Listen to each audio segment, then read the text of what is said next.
주옵소서. 아멘. 오늘 주신 하나님의 말씀은 사도행전 19장 1절에서 7절까지의 말씀, 신약 220쪽에 있습니다.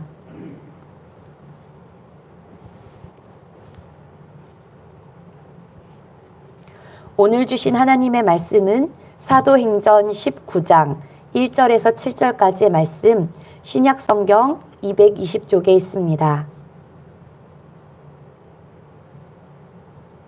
사도행전 19장 1절에서 7절까지의 말씀을 한 절씩 교독하시고 마지막 절을 함께 읽겠습니다. 아볼로가 고린도에 있을 때에 바울이 윗지방으로 다녀 에베소에 와서 어떤 제자들을 만나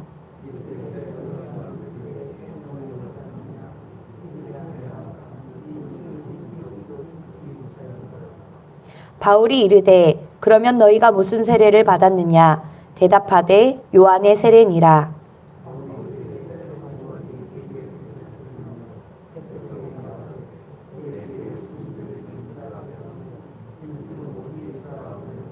그들이 듣고 주 예수의 이름으로 세례를 받으니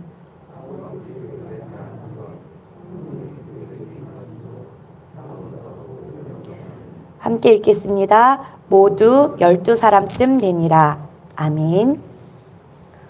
아볼로가 고린도에 머물고 있을 때 바울이 드디어 윗지방으로 다녀 에베소에 도착했습니다.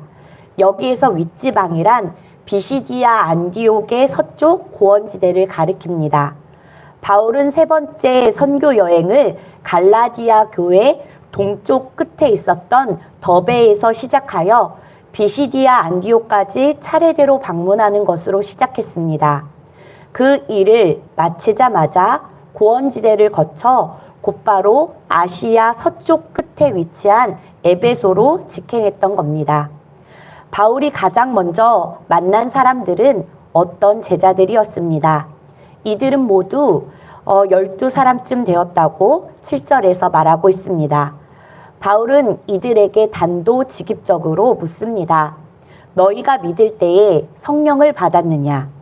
왜 뜬금없이 바울은 그들에게 성령을 받았느냐라고 묻는 것일까요? 그들은 예수에 대하여 전하기 위하여 온 제자들, 즉 전도자들이었기 때문에 바울은 그들에게 성령을 받았느냐고 묻고 있는 겁니다. 왜냐하면 땅끝까지 이르러 주님의 증인이 되기 위해서는 반드시 성령을 받아야 하기 때문입니다. 사도행전 1장 8절 말씀입니다. 오직 성령이 너희에게 임하시면 너희가 권능을 받고 예루살렘과 온 유대와 사마리아 땅끝까지 이르러 내 증인이 되리라 하셨느니라 말씀하셨듯 주님의 증인이 되기 위한 첫 발걸음은 성령을 받는 겁니다. 그래야 권능을 받고 땅끝까지 이르러 증인이 될 수 있습니다. 그런데 이들은 아무도 성령을 받지 못했습니다. 아니, 이들은 심지어 성령이 계심조차도 듣지 못하였다라고 말합니다. 우리가 예수 그리스도를 구주로 고백하고 영접하는 순간 성령의 인치심을 받게 되는데요. 이것이 바로 성령 세례입니다. 이 성령 세례는 그리스도의 일생에 단 한 번밖에 일어나지 않는 사건이고 이것은 지속성이 있습니다. 지속성이 있다는 것은 성령이 임하시면 내가 실패하고 믿음에서 좌절한다 해도 성령이 떠나지 않으시고 내 속에 계속 내주해 계신다는 겁니다. 성령이 임하시면 죄를 깨닫게 하는 은혜가 임하게 되는데요. 내가 정말 영영형벌 가운데에 죽을 수밖에 없는 죄인인데 하나님의 독생자 예수 그리스도께서 나를 구원하시기 위해 이 땅에 오셨고 나를 살리시기 위해 십자가에 달려 내 죄의 값을 대신 치러주셨다라는 은혜를 깨닫게 합니다. 이것은 우리와 상관없는 하나님의 역사하심이기에 성령은 언제나 성령 세례에 관해서는 약속을 기다리라고 말하고 있고, 우리는 오순절 마가다락방 사건을 통하여서 성령이 임하시는 사건을 볼 수 있습니다. 그런데 성령 세례를 받은 사람에게는 과제가 있습니다. 바로 성령 충만으로 나가는 겁니다. 에베소서 5장 18절 말씀입니다. 술 취하지 말라. 이는 방탕한 것이니 오직 성령으로 충만함을 받으라. 술 취하지 말라는 경고는 이방 문화 속에 있는 우리 그리스도인들이 직면하는 실질적인 위험을 말하고 있는 동시에 술의 속성 중에 하나인 술에 지배당하는 삶을 살지 말라는 경고의 말씀입니다. 예수 그리스도를 영접하면 성령이 내주하시면 우리는 성령의 지배를 받습니다. 이제껏 내 인생의 주인은 나였습니다. 그런데 성령이 내 안에 들어오시는 순간부터 내 삶에 하나님이 나의 왕, 나의 주님이 되십니다. 그리스도인들은 술의 지배가 아닌 하나님의 통치 안에 살아가야 합니다. 많은 사람들이 묻습니다. 그리스도인들은 술을 마시면 안 됩니까? 성경 말씀에 술 마시지 말라라고 기록되어 있지 않고 술 취하지 말라고만 말씀하고 계시지 않습니까? 네, 술은 마실 수 있습니다. 그러나 술 취하지 말라고 하시는 말씀은 나를 지배하시는 분은 성령이시니 신앙 고백적 차원에서 하지 말라는 겁니다. 그리고 실제적으로 성령 충만을 간절히 바라며 기도하면서 어찌 술 취한 삶을 살 수 있겠습니까? 본문 2절의 말씀을 메시지 성경으로 제가 읽겠습니다. 여러분이 믿을 때에 성령을 받았습니까? 여러분은 하나님을 머리에만 모셨습니까? 아니면 마음에도 모셨습니까? 그분이 여러분 안에 들어오셨습니까?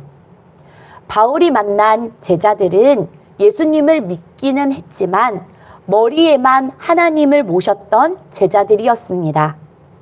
예수님의 들었던 지식이 전부였던 겁니다. 그것만 해도 대단한 일이나 성령을 받지 아니하면, 즉 성령을 마음에 모셔드리지 않으면 그들이 전하는 메시지는 윤리적이고 도덕적인 교훈을 전하는 수준에만 머물러 있을 뿐 예수가 그리스도이심을 전파하는 권능을 나타내지 못하는 겁니다. 사랑하는 성도 여러분, 우리는 하나님을 머리에만 모시고 있습니까? 아니면 마음에, 우리 안에, 우리 삶에 모셔드렸습니까? 바라기는 예수님을 뜨겁게 사랑하고 성령을 마음에 모시고 성령의 충만함으로 나아가는 우리 한 사람 한 사람을 통하여서 다가오는 설 명절, 예수가 그리스도이심을 전하여 가정마다 구원의 역사가 나를 통해 일어나기를 간절히 기도합니다. 아멘. 기도하시겠습니다. 하나님, 성령을 마음속에 모시고 성령의 충만을 사모하며 살아가는 우리들을 들어 사용하셔서 이번 성명절 입술로 선을 행함으로 복음을 전하게 하옵소서. 주님의 사랑으로 말하고 행하게 하사 코로나 바이러스로 지치고 상한 가족들을 위로하시는 주님의 사랑이 우리를 통해 나타나게 하시며 그들 또한 주님의 은혜 받기 사모하는 심령되게 인도하여 주옵소서. 계속되고 있는 오미크론 확산으로 불안에 떨고 있는 저희를 불쌍히 여겨주시고 하나님의 크신 사랑으로 보호하여 주옵소서. 코로나로 인해 아픔 당하는 가정을 위로하여 주시고 이겨낼 수 있는 힘 허락하여 주옵소서. 몸이 아파 고통하며 신음하는 환우들을 돌보아 주옵소서. 하나님, 주님의 도움 없이 한시도 살아갈 수 없는 저희들, 하나님의 도움을 받고자 기도의 자리로 나아갑니다. 오늘 저녁 금요기도회로 모일 때 성령의 충만함 허락하여 주셔서 세계와 열방, 나라와 민족, 교회와 가정 위에 간절히 기도하게 하옵소서. 말씀을 전하시는 담임 목사님을 통하여 하나님의 뜻을 알게 하옵소서. 이제 개인의 기도 제목을 아뢰이며 기도합니다. 오직 우리의 마음을 아시는 분은 하나님이십니다. 우리의 만족도 하나님 한 분이오니 기도하는 우리에게 임재하여 주옵소서. 이 모든 말씀 우리 주 예수 그리스도의 이름으로 기도합니다. 아멘. 하늘에 계신 우리 아버지